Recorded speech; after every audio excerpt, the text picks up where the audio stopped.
Zimbabwe হয়তোবা ভারতকে ভেবেছিল ভারত বাংলাদেশের মতো একটা টিম, যেখানে তাদেরকে হয়তোবা অল্প রান করে আটকে দেওয়া সম্ভব। যেখানে তাদেরকে অল্প রান করলে একটা মামুলি টার্গেট ছুড়ে দিলেই হয়তোবা ভারতকে বেঁধে ফেলা যায়।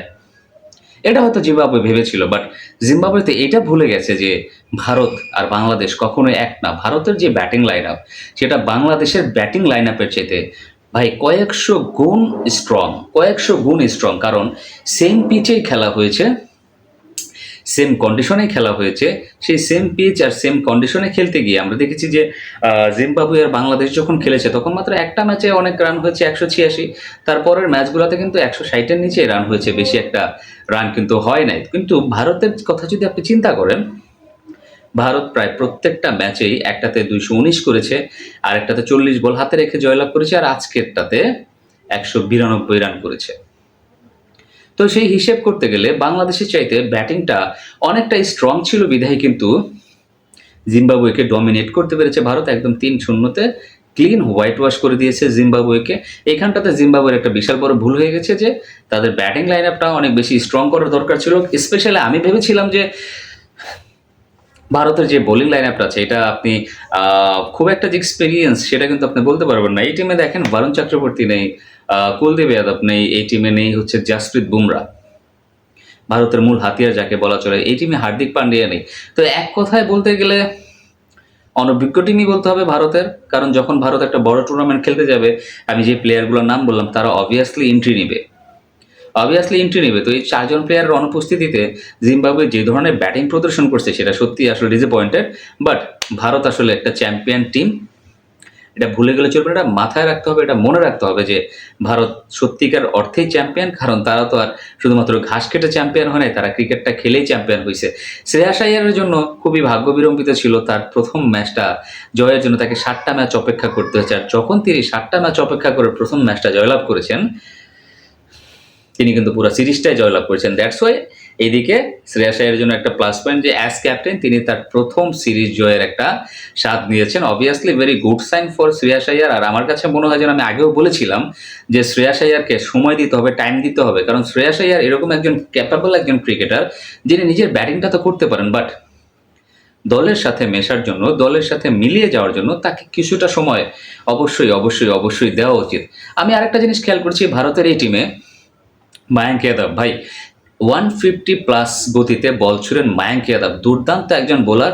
তার লাইন লেনটা যদি ঠিক থাকতে পারে আমার কাছে মনে হয় one of the best bowler হবে আপনার ওয়ার্ল্ড ক্রিকেটে। কারণ বর্তমানে এই 150-53 গতির বোলার কিন্তু আসলে খুঁজে পাওয়াটা খুবই দেয়। বাংলাদেশের আছেন নাহিদ রানা 150 গতিতে বল করতে পারেন, আমরা দেখেছি 150.9 মানে অলমোস্ট 151 পর্যন্ত আমরা তাকে স্পিডটা তুলতে দেখেছি। তো তারপরে বর্তমানে কিন্তু মায়াঙ্ক যাদব মাত্র ইন্টারন্যাশনাল ক্রিকেটে পা রেখেছে। বুঝেনি তো বিষয়টা, যদি তিনি আসলে কোপ আপ করতে পারেন ভারতের এই টিমের সাথে, তাইলে ভারতের জন্য অনেক ভালো একটা কিছু হইতে যেতেছে। আমরা লাস্ট আইপিএলও দেখেছি মায়াঙ্ক যাদবের পারফরমেন্স দুর্দান্ত ছিল, দুর্দান্ত ছিল। শেষে এসে বোলিং করা, ডেতে এসে ম্যাচও জিতিয়েছেন একটা ম্যাচে বল করে, আমার সঠিক মনে নাই কোন ম্যাচটাতে, তবে দুর্দান্ত বোলিং করেছেন মায়াঙ্ক যাদব। কারণ আপনি দেখেন দর্শক, যখন আপনার টিমে 150 গতির একজন বোলার থাকবে তখন সামনে ব্যাটাররা নার্ভাস থাকবে। কারণ বর্তমানে এই 150 গতির বোলার যে কোনো টিমের কাছেই ভাই একটা সোনার হরিণ খুঁজে পাওয়া একটা টাফ বিষয়। তারপরে আসেন আর কার কথা বলবো, আরও কয়েকজনের আপনার ডেবু হয়েছিল ভারতের এই সিরিজটাতে। যেমন ধরেন প্রভ সিমরান সিং, হয়তোবা তার খেলার কোনো সুযোগই হয় নাই। কারণ সুযোগ পাবেন কোত্থেকে? দেখেন যেখানে বৈভব সূর্যবংশী খেলছেন, অভিষেক শর্মা খেলছেন, সেখানে আসলে প্রভ সিমরান সিংয়ের সুযোগ পাওয়াটা আরও কিছুটা সময় হয়তোবা তাকে অপেক্ষা করতেই হবে। তারপরে আর কার কার কথা বলবো, যারাই ছিলেন ভারতের এই টিমে, প্রিন্স যাদব অভিষেক হয়েছে এই আগের সিরিজগুলোতেও খেলেছেন, ইংল্যান্ডের এগেনস্টে, আয়ারল্যান্ডের এগেনস্টে, এই জিম্বাবুয়ের এগেনস্টে নিজেকে পরিপূর্ণভাবে মেলে ধরতে পেরেছেন, ভালো বোলিং করেছেন পুরাটো এই সিরিজটা জুড়ে। তো সব মিলিয়ে আসলে ভারত একটা ভালো দিকে আগাচ্ছে, একটা চ্যাম্পিয়ন টিম, নতুন করে টিম বিল্ড আপ করছে। তো আমার কাছে মনে হয় না ইংল্যান্ডের এগেনস্টে হারটা কিংবা আয়ারল্যান্ডের এগেনস্টে হারটা, তো ভাই যে যাই বলুক না কেন, আয়ারল্যান্ডের এগেনস্টে হারটা আমার কাছে একটু বেশি খারাপ লাগছে। আমার কাছে হার্ট করছে যে আয়ারল্যান্ডের সাথে ভারত এইভাবে back to back white wash হয়ে গেল, জিনিসটা আসলে হজম হয় না। সিরিয়াসলি জিনিসটা হজম হয় না। বাট টিম ইন্ডিয়া বলে কথা, যখন তখন কামব্যাক করতে পারে, চ্যাম্পিয়ন টিম বলে কথা। সো সেই চ্যাম্পিয়নের যে একটা তকমা তাদের গায়ে ছিল সেটা আমরা এই জিম্বাবুয়ের সাথে দেখতে পেরেছি। জিম্বাবুয়ে যে আমি বলবো ভারতের সাথে কোনো রকম লড়াই করতে পেরেছে, আমার কাছে মনে হয় না জিম্বাবুয়ে কোনোভাবেই ভারতের সামনে দাঁড়াইতে পারছে, এটা আমার কাছে কোনোভাবেই মনে হয় না।